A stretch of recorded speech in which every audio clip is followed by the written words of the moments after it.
देखिए, इसको ना फेज वाइज समझना बहुत ज़रूरी है, क्योंकि हमने देखा था कि फर्स्ट फेज में जिस तरह से जो वोटिंग हुई थी और पोलिंग हुई थी, और उसके बाद जिस तरह से बीजेपी ने कॉन्फिडेंट के साथ कहा था कि हम 100+ के साथ आ रहे हैं सीटों के साथ, तो उसकी जाहिर सी बात है, क्योंकि उनके ज़्यादातर जो वहाँ पर नॉर्थ बंगाल के हिस्से थे, और उसमें मुर्शिदाबाद, मालदा या उत्तर दिनाजपुर को आप छोड़ देते हैं, तो बाकी जो ज़िले थे वहाँ पर बीजेपी ने गेन किया।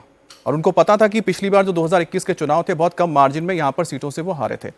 लेकिन सबसे बड़ी दिक्कत अब आएगी जब सेकेंड फेज की बात आती है। सेकेंड फेज में जो तमाम जिले थे वहां पर टीएमसी का जबरदस्त दबदबा है, लेकिन सेंधमारी हुई है। और सेंधमारी कहां हुई है? महिला वोटों में हुई है। क्योंकि मैंने पिछले अगर बात करें कुछ दिनों में करीब 100 महिलाओं से बात की है, जिनमें ज्यादातर अर्बन वोटर्स हैं और कुछ जो रूरल वोटर्स भी हैं। उनका यह मानना है ज्यादातर अर्बन वोटर्स जो कोलकाता और आसपास की जो सीटें हैं, जिसे हम ग्रेटर कैलकाटा कहते हैं, तो 11 सीटें कोलकाता की होगी और आसपास के जो सबर्ब्स के जो हैं इलाके हैं, यहां पर महिलाओं के अंदर गुस्सा था। किस बात का गुस्सा था? गुस्सा था जो पिछले दिनों चीजें हुई थी, चाहे वो आरजीकर की बात करते हैं या सौंदर्यखाली की बात करते हैं, और सबसे बड़ी बात, जो लोग नौकरी पेशा लोग हैं जो 8:30 बजे के बाद घर से मत निकलिए, जिनको मैं जानता हूं तो कॉर्पोरेट में काम करते हैं, उन सब के बीच में ये इस बात ने बहुत ज्यादा डेंट किया है। और ये मानते हैं कि ये परिवर्तन वो चाहते हैं। लेकिन जो रूरल में रहते हैं, जैसे कि जो काम करने आती हैं महिलाएं, जो छोटा मोटा काम करती हैं, घरों में काम करती हैं, वो दीदी को लेके बहुत अभी भी सेंटिमेंटल है, सेंसिटिव है। क्यों? क्योंकि उनको लुक्खिर भंडार मिलता है, उनके घर में उनके बच्चों को जुबो साथी के तहत पैसा मिलता है, साइकिल मिल जाता है, पढ़ाई के लिए भी खर्चा मिल जाता है, शादी के बाद भी पैसा मिल जाता है। तो लेकिन ये जो डिवाइड हुआ है महिलाओं में, ये बीजेपी के लिए गेन है और यहाँ पर टीएमसी के लिए ये नुकसानदायक होगा। लेकिन बड़ी बात यह है कि जो तादाद है वो तादाद कितनी है, क्योंकि जो दीदी के जो बेनिफिशरीज हैं वो दीदी के साथ अभी भी जुड़े हुए हैं, यहाँ तक कि यूथ भी जुड़ा हुआ है।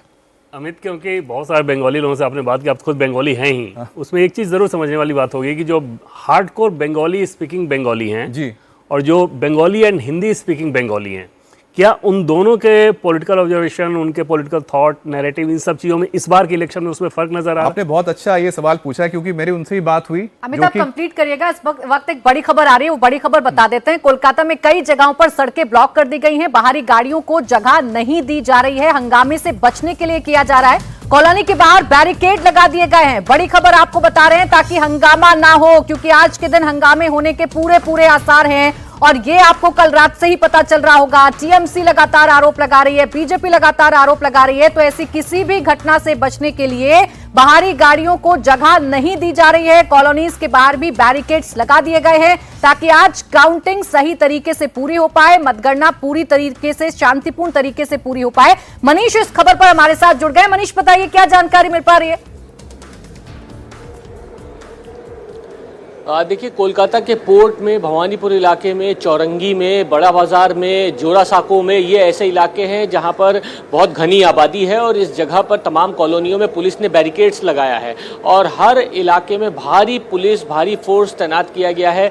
मैं यहां पे मौजूद हूं, आप देखिए फोर्स अभी यहाँ डिप्लॉयमेंट चल रहा है। यहाँ से ही पूरे इलाके में, जहाँ खासतौर पर काउंटिंग सेंटर में तो फोर्स और पुलिस रहेगी ही, लेकिन यहाँ से अलग अलग पूरे इलाके में बैरिकेड्स लगाए हैं। अब यहाँ पे जो हमारी बातचीत हुई है लोगों से ऑफ द रिकॉर्ड, वो यही कह रहे हैं कि कोई हंगामा ना हो, पहले से ही ये प्रिकॉशनरी है, तैयारी करके रखी हुई है। खासतौर पर कॉलोनियों में बैरिकेड्स लगाए हैं कि जैसे ही नतीजे थोड़ा आते रहेंगे तो कॉलोनी से लोग घर से बाहर निकलेंगे तो एक पूरा मॉब किसी तरीके से ना आए, भीड़ भाड़ बहुत ज्यादा ना आए, उसको लेकर ये तैयारी पुलिस ने यहाँ पर की है।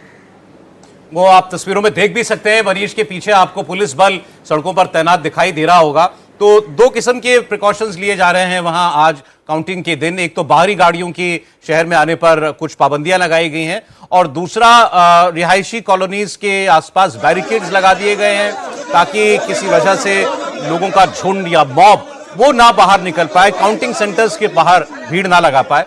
और आप ये देखिए, आप काउंटिंग सेंटर्स के बाहर की तस्वीरें भी आना शुरू हो गई हैं।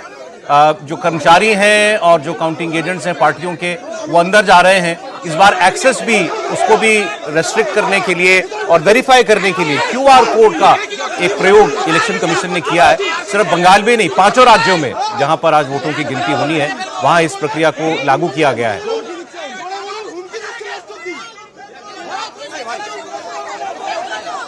और शुरुआत में ही लोग आज दिन की सुबह ही काफी उत्तेजित नजर आ रहे हैं। इतनी शांति नहीं जितनी हमारी स्टूडियो में है।